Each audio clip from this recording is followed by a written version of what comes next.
Coming up on RMU Live, AXP held its annual Warrior Mike 5K.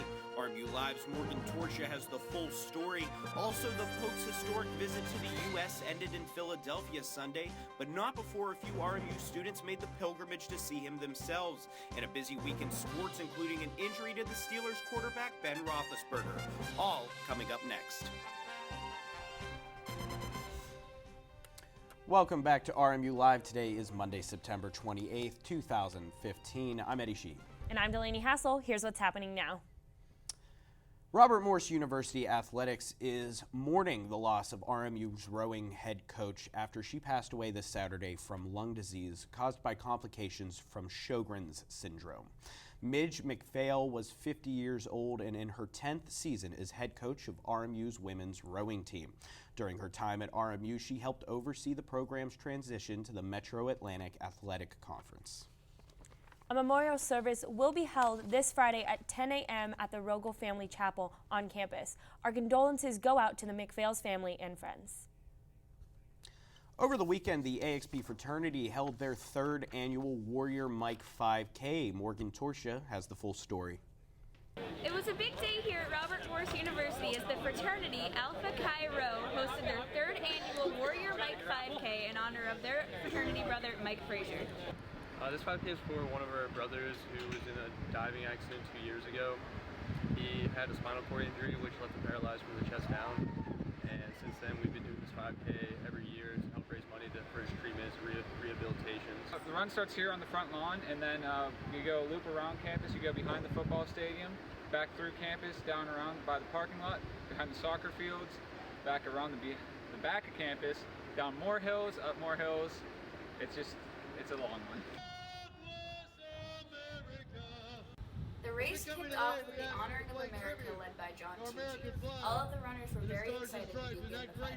Yeah, it was cool to see Mike here before the race. So I've heard about him. I've never met him. So yeah, it's really cool.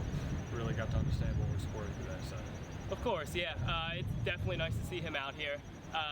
I never met him before, but he's a cool guy. Very smiley despite like what he's been going through. So it's cool to see him out here and really know like what your money is going towards. Yeah, I just wanted to thank everybody that came, friends, family, even people that I don't like. And it was a really good time. It was a rough run, but yeah, I appreciate everything. A lot of people turned up for the 5K and it was a huge success. Reporting from the Nicholson Lawn, I'm Morgan Torsia, RMU Central Media. There's still no word yet on exactly how much they were able to raise from the event, but it looks like Tucci had a great time. This week's RMU online program is getting some recognition by being ranked 8th in the top online colleges in Pennsylvania for the 2015-2016 school year by Affordable Colleges Online. The site looks at hundreds of colleges and universities with the best values for students. On September 30th at 3 p.m., Dr. Majid Hashimpour, this semester's Rooney International Scholar sponsored by the School of Engineering, Mathematics, and Science, will be giving a presentation entitled Internationalization in Higher Education in Developing Countries and Beyond. The event will take place in the Robert Morris University Library, and all students are encouraged to attend. Now, if you've been walking around outside, you've noticed that it's a little rainy. Leah Fleischel, what's it looking like out there right now? As you can see, it's raining. Now, this is something that we haven't seen too much of so far this year, and we're actually over 1.5 inches below the average precipitation rate. So between yesterday and today, hopefully it's going to start to catch up to kind of lessen those dry conditions. Now, the rain will continue on later in the week and throughout the day, though it is expected to remain light as it is right now. Still, I'd advise you bring an umbrella and keep it handy for the rest of the week. I'll tell you more about when to expect rain for the remainder of the week coming up later. Thanks, Leah. Try to stay dry out there. We'll see you back in just a few minutes for your 5-day forecast. Statistics concerning the placement rate of students who belong to the class of 2014 are finally in, and the results should put some current students' fears to ease. Of the students that graduated in 2014, 92% of the RMU graduates have a job or are enrolled in a graduate school year after graduation, and 87% of them are working in a field of their choice, nearly the exact same numbers as the previous year in 2013. The annual Fall Blood Drive will be held on Wednesday by the Office of Student Civic Engagement. The drive will run from 11 a.m. to 5 p.m. in the Gus Kropp Gym. Appointments can be made by contacting Amanda Musser at extension 6491 or by emailing Musser at rmu.edu. Over the weekend, Pope Francis finished out his trip to the U.S. in Philadelphia. Catholics from all over the country made the pilgrimage to see the pontiff in person, and even a few RMU students managed to make their way to the city of brotherly love to witness this historic moment. Just the environment of so many people from different areas of the country, different backgrounds, different ages, all being there for one reason. Like, it was cool to just experience that and be a part of it. So, Pope Francis, he stands for different things and is very vocal in his beliefs. So I think that's good for him to come make a name for himself in America too. Andrew was just one of the estimated 80,000 people in attendance for the World Gathering of Families in Philadelphia. And for everything you need to know about RMU news, sports, and arts and entertainment, be sure to check out rmucenturymedia.com. Now, coming up after the break, we have news from across the United States, including a look into the effects that the Pope's visit had on our country. And details about the decision of House Speaker John Boehner to resign from Congress, coming up next.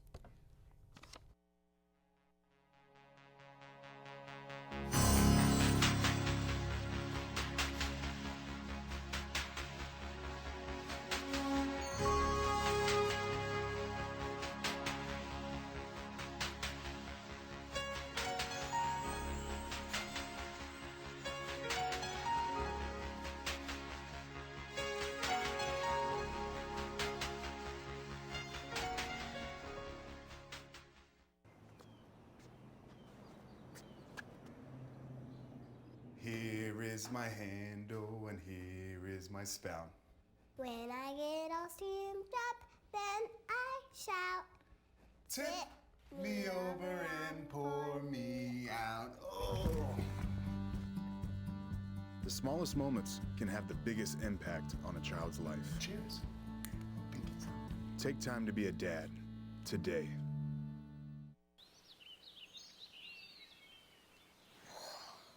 Oh, look, a redhead. Staring contest.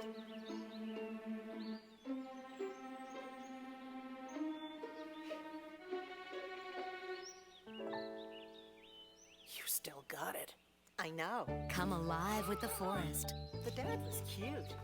You were looking right at us. Visit discovertheforest.org to find a forest near you.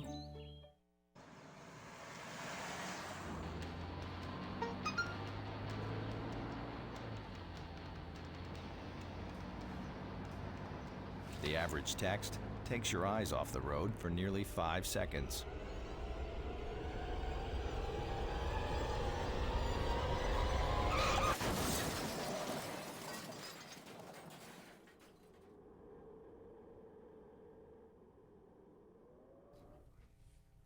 Pope Francis is headed home after ending his historic visit to the U.S. and Cuba this weekend. CNN's Polo Sandoval reports. Pope Francis is back in Rome after a successful visit to the U.S. and Cuba. God bless America. The pontiff left Philadelphia Sunday night and said his heart is full of gratitude and hope. On the flight home, he gave reporters his first impression of Americans, saying their warmth surprised him, as did different ways each city expressed their affection for him. Early in the day, he met with several victims of sexual abuse by priests. Speaking to a chapel full of bishops after the meeting, Pope Francis vowed to protect children from abuse within the church. God weeps for the sexual abuse of children. These cannot be maintained in secret, and I commit to a careful oversight to ensure that youth are protected and that all responsible will be held accountable. Pope Francis led an outdoor mass for more than 800,000 people, urging the crowd to show affection and compassion for others. That was something he did as the first pope to visit a U.S. prison. Pope Francis blessed 100 inmates there. It's another example of the pope's humble nature that many call the key to his popularity. He has a tremendous popular appeal, but I don't think he seeks popularity. Rather, he really wants to invite people to live the gospel, which is what he has given his life to. In a final request before leaving for Rome, Pope Francis told everyone, quote, "Pray for me, don't forget," end quote.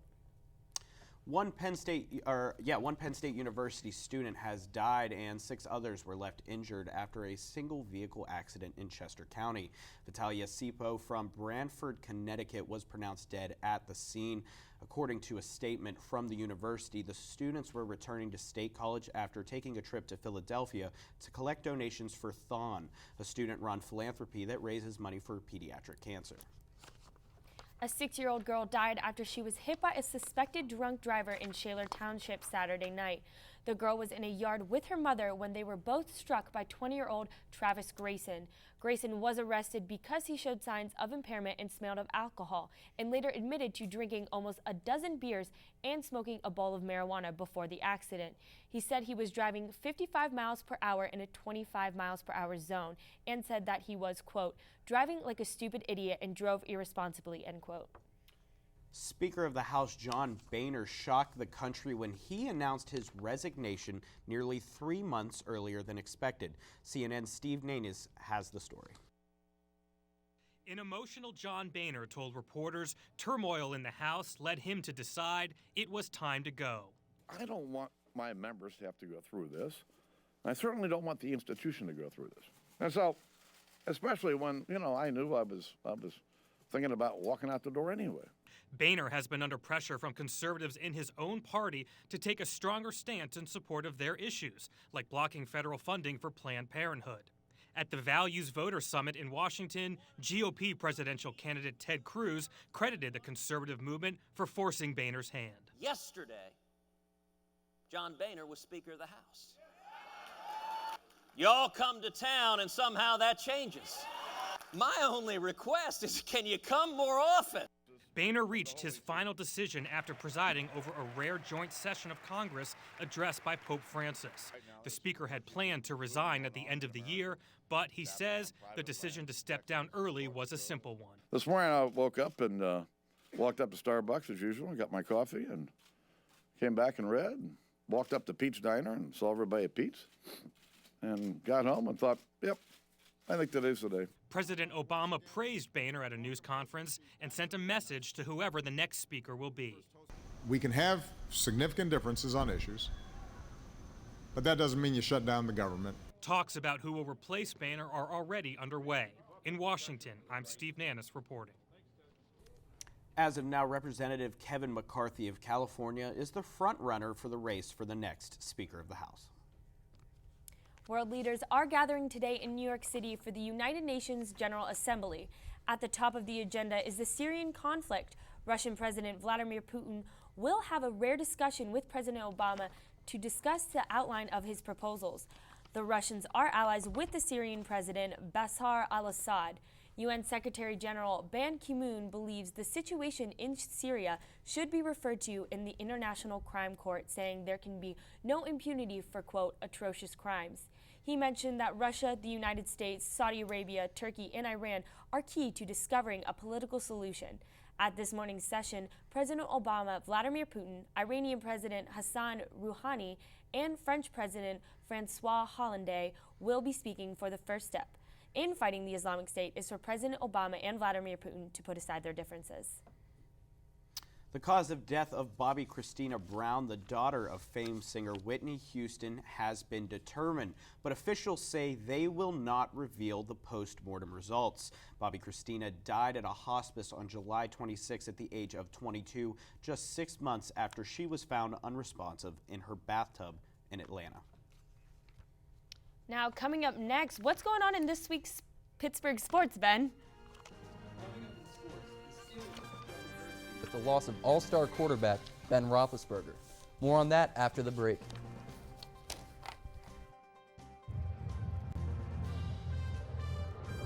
Looking for these?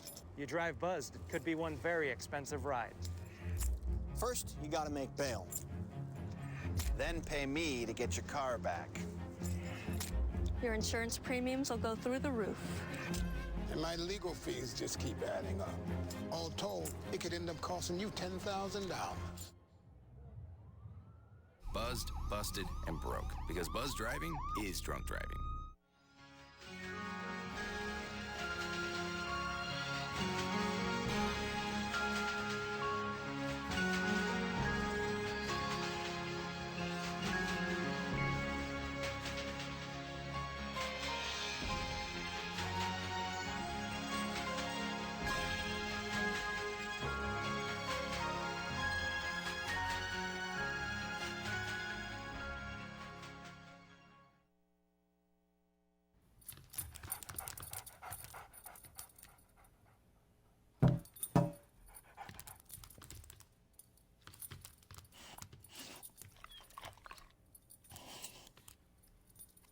There's a shelter pet who wants to meet you. Meet one today. Visit theshelterpetproject.org. Adopt. Maddie, congrats on paying off all those student loans. Finally, right? How'd you manage that anyway? I started tracking my spending, changed a couple of habits. Wow, I'm kind of living paycheck to paycheck right now. I don't even know how I'm doing it. Well, have you tried saving a little? I want to, but where's that money gonna come from? Bill collectors, they're the worst. Am I right?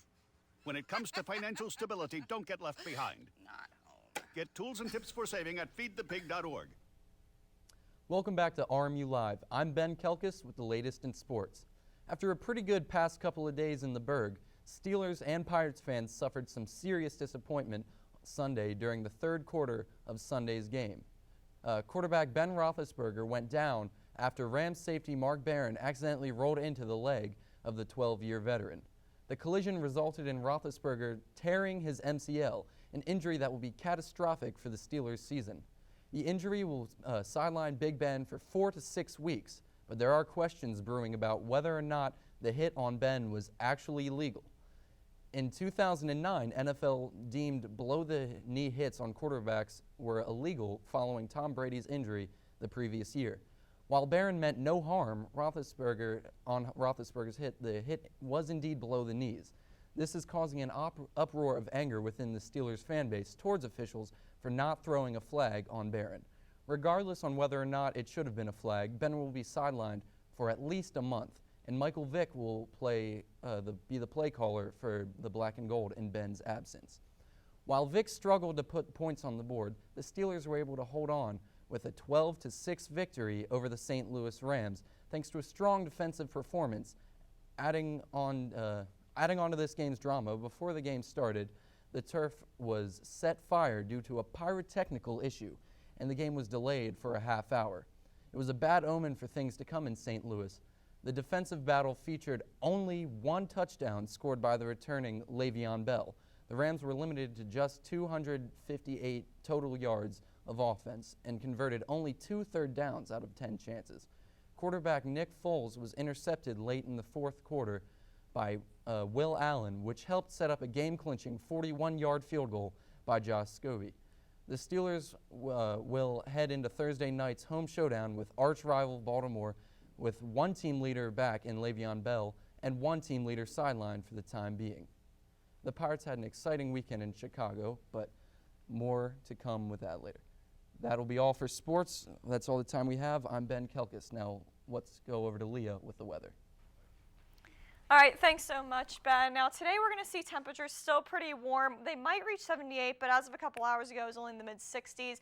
Light rain and isolated thunderstorm is possible, but not super likely. Now, tomorrow, showers and storms will pretty much dominate the day. There is a chance of storms, and the low will be down to 61, so still pretty warm. But as we get on later in the week, we're going to start to see those fall temperatures, especially as we get into October. On Wednesday and Thursday, still in the mid-60s. Friday, starting to drop down. Saturday, we're actually going to see lows into the 40s. And Sunday, even though it's going to be 63, we're going to see a low of 43. So make sure you take those jackets out in the morning and the evening. Especially the 60s are going to hang around for a while. And don't forget your umbrella this week. Now back to Eddie and Delaney at the desk. Thanks, Leah. Unfortunately, that's all the time we have for RMU Live this afternoon. We'll see you next time.